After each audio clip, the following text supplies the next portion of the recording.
En esta clase vamos a continuar con los modelos de liderazgo que veníamos viendo. Vimos 2 hasta ahora, vamos a ver otros 3 para completar los 5.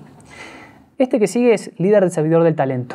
Personalmente me gusta mucho porque asume que en la definición algo que hasta ahora no aparecía, que dice: el arte del liderazgo recae en pulir, liberar y permitir la variedad de talentos que las personas traen. Lo que me parece muy interesante de esto, para que lo vayan integrando en su idea de liderazgo, es esto de arte. Hasta ahora no habíamos hablado de visión, de que hacer que las cosas sucedan, pero no visto como algo que puede ser un arte, algo mucho más intangible. Y tiene mucho que ver también con lo que plantea.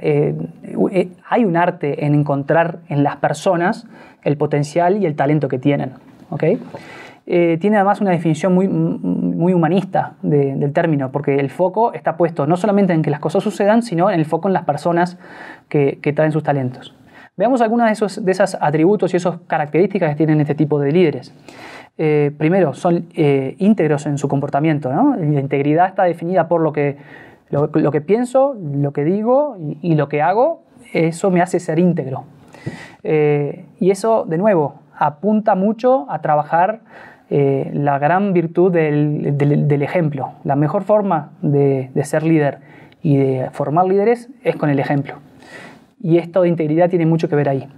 Otras están más vinculadas al relacionamiento interpersonal, es decir, generan una confianza en las habilidades que tienen las personas. Terminan generando esa capacidad de que la gente tiene habilidades y que pone el esfuerzo. Los líderes del talento creen en eso.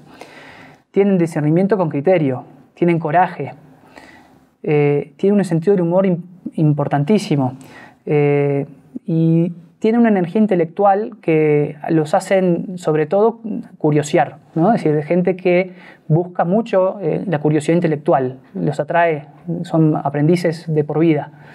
Tienen una amplitud de visión para abarcar a muchas cosas, porque es la única manera de encontrar el talento diverso que existe en las personas. Se sienten muy cómodos con la ambigüedad, no les molesta, el caos en definitiva les beneficia, porque cuando hay caos a un nivel aceptable, si hay mucho caos, la cosa se nos va de desmadre, pero si el caos es controlado, es donde aparece la creatividad de las personas y en definitiva el talento está demostrado ahí. Entonces ellos no tienen problema con la ambigüedad. Y es gente que este tipo de líderes son esos que uno los ve en las empresas y que recorren la empresa, no son de escritorio, van por los lugares donde está la gente, conversa con ellos, se ponen a disposición. Es mucha gente, es un líder muy abierto. Vamos a ver ahora al líder carismático. Quizás algunos ya dicen, ya sé de qué se trata, porque carismático suena un poco a lo que vamos hablando, ¿no? Es decir, de una característica un poco más vinculado a su capacidad comunicativa, pero no tanto. Veamos una definición de quien definió este modelo de liderazgo. Quizás algunos de ustedes sepan quién es Jack Welch, y Noel Tichy capaz que no, pero Jack Welch es un referente a nivel empresarial del siglo XX. Fue el gerente general de General Electric, que reconvirtió la organización absolutamente, ¿no? Pasó de fabricar electrodomésticos a fabricar, por ejemplo, resonadores magnéticos, ¿no? Es decir, cambió el negocio, lo hizo girar. Y lo hizo girar en base a una premisa de ejecución, ¿no? Es decir, definió una estrategia, pero ejecutar incluso parecía hasta duro. Tenía el carisma, pero sobre todo era un líder que podía parecer duro. Y en verdad él lo que decía era que los líderes inspiran a las personas con una visión clara de cómo las cosas pueden hacerse mejor. Imagínense el contexto. Una empresa como General Electric, tener que cambiarla, tenían que tener unos líderes que inspiraran sobre cómo podían hacer mejor las cosas. Si no, la empresa perecía. Este trabajo él lo hizo con Noel Tichy, que era una compañía de trabajo de él en una de sus reportes, en la parte de desarrollo y aprendizaje en General Electric. Veamos algunas de esas características muy rápidamente. Son gente que ve la realidad primero en sí mismos. De nuevo, acá el autoconocimiento juega un rol fundamental. Tiene energía y energizan a otros, mucho emocional. De ahí viene lo carismático, ¿no? Es decir, gente que tiene el carisma, le sale por los poros, que uno sale de esas reuniones, puede ser una reunión o puede ser una conferencia, y uno sale que se come el mundo. Bueno, ese es el líder que transmite y energiza, ¿no? Tiene una energía y le desborda. Y por esto, justamente, desafían el statu quo. Es gente que no se puede quedar quieta, ¿no? conocen y actúan sobre el propósito de la organización. Si quieren cambiarla realmente, van a tener que ir hasta desde la raíz, desde el cerno. Por lo tanto, hasta cuestionan lo más básico de la organización.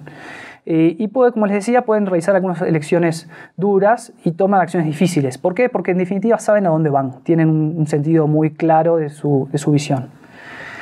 Sin embargo, también siguen siendo ejemplo, ¿no? Y tienen la capacidad de enseñar a otros a ser líderes en su actuar. Veamos el siguiente, que es el líder del cambio. Están un poco relacionados con el anterior, pero tiene ciertas características que lo hacen único. Este modelo de liderazgo lo definió John Kotter, que es el referente en una disciplina no solamente de liderazgo, sino de gestión del cambio, ¿no?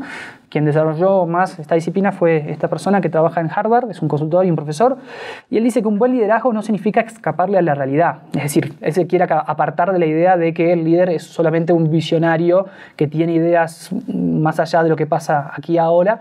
Él dice, no, eso no es el líder. Líder es, además, dice, a veces las realidades difíciles inspiran a las personas a actuar. Es decir, tenemos que hacer un cambio porque la realidad es difícil. Eso motiva mucho. Pero de alguna manera estos líderes que él vio actuar, no actuaban todos de la misma manera. El contexto los definía mucho. Veamos en esta tabla cómo él define a qué tipo de líder según el contexto o la necesidad. Por ejemplo, desde arriba hacia abajo tenemos una necesidad de que una organización cambie poco, ¿no? Y abajo del todo una organización que debe hasta reconvertir su modelo de negocios. Entonces hay diferentes focos. Ahí pueden ver como un gradiente el diferente tipo de foco que el líder pone. Y en definitiva, qué líder requerido es necesario y qué atributos tiene. Supongamos, y vamos a poner un par de ejemplos en cada uno para entender de qué se trata esto. En el primero, que es un poco cambio, una organización que no necesita cambiar tanto, lo que necesita como liderazgo es una buena gestión. ¿Por qué? Porque tiene productos y ciclos largos, tiene ciclos largos de producto y procesos. Como ejemplo, imagínense una organización como el ejército. ¿Tiene que cambiar? Sí, pero no mucho, porque si no se le complica la operativa. Es la organización por eficiencia. En mejora continua, por ejemplo, una organización educativa podría ser un ejemplo. Una universidad es un ejemplo excelente de esto. Los cambios ahora empiezan a ser más rápidos y los están exigiendo también acelerar su propio liderazgo hacia esquemas más radicales. Pero las organizaciones como las universidades existen hace 400 años y van a seguir siendo en corto plazo más o menos iguales con algunos cambios. Después podemos pasar a cambios no tan graduales, cuando acá se acelera un poco más rápido el cambio. Y aquí necesitamos gente con visión, que sea capaz de interpretar lo que sucede, pero además de entender qué es lo que se necesita para el futuro. Aquí podríamos hablar de una organización que se maneja por proyectos, por ejemplo, una industria tecnológica, por ejemplo las farmacéuticas. Un detalle importante. Cuando decimos una organización, podríamos agarrar una partecita de esa organización. En las industrias farmacéuticas, por ejemplo, los ciclos de productos son largos. Lleva 10 años hacer un medicamento. Pero además necesitan reconvertirse y tener visión de qué se va a necesitar en la medicina dentro de los próximos años. Eso hace que tengan necesidad de tener líderes con visión de futuro, de negocio. Ya la cosa se acelera cuando pasamos a negocios totalmente nuevos. Y ahí necesitamos líderes que liberan energía. Un poco mirando modelos anteriores podemos interpretar que son esos modelos de potenciar la capacidad que tiene la gente. Y un ejemplo para mí claro de este tipo de cambios es el caso de Tesla. Lo que hace su líder es liberar energía. Les entrega energía a su gente para que crea y haga nuevos productos. Y hacen cosas, como ustedes saben, totalmente distintas desde autos. Él tiene otra empresa que hace cohetes, es decir, es una locura.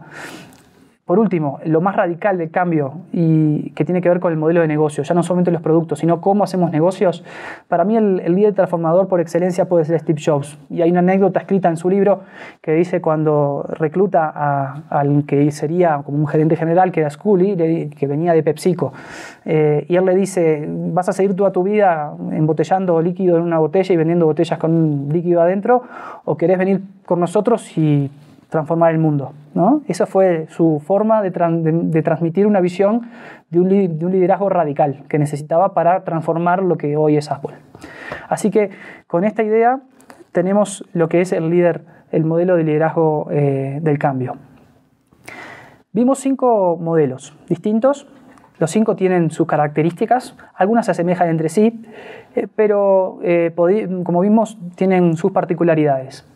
Entonces, como ejercicio para finalizar este módulo, te vamos a pedir que te identifiques con alguno de ellos. Digas, ¿con qué líder me identifico más? ¿Con qué modelo? Agarra una hoja de papel, esto es para ti, y trata de identificar ese tipo de líder al cual te identificas más en tu accionar, ¿ok? Y ahí lo defines. Con esto terminamos este módulo con este ejercicio y nos vemos en la siguiente clase.